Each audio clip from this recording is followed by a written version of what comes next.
Vadodara international marathon દ્વારા સુરક્ષિત safe Vadodara શીર્ષક હેઠળ મહિલાઓ માટેની ક્વીન્સ મેરેથોનનું આયોજન આજે કરવામાં આવ્યું હતું, જેમાં મહારાણી Radhika Raje Gaekwad, marathon chairperson Tejal Amin, Commonwealth silver medallist અને પોલીસ વુમન લજ્જા ગોસ્વામી સહિતના મહાનુભાવો દ્વારા રાત્રિ મહિલા મેરેથોનનું ફ્લેગ ઓફ કરવામાં આવ્યું હતું.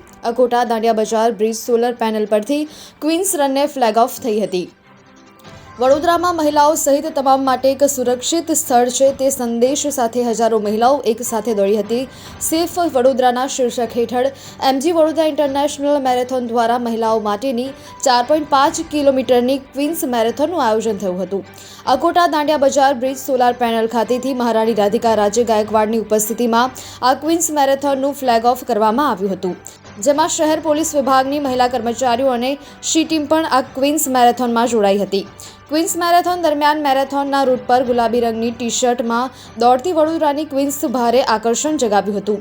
અકોટા દાંડિયા બજાર બ્રિજ સોલારથી શરૂ થઈ કોઠી 4 રસ્તાથી રાવપુરા રોડ થઈ ટાવર 4 રસ્તાથી જ્યુબિલી બાગ થઈ પદ્માવતી શોપિંગ સેન્ટરથી મ્યુઝિક કોલેજ રોડ થઈ દાંડિયા બજાર 4 રસ્તા થઈ પરત સોલાર પેનલ ખાતે આવી પૂર્ણ થઈ હતી.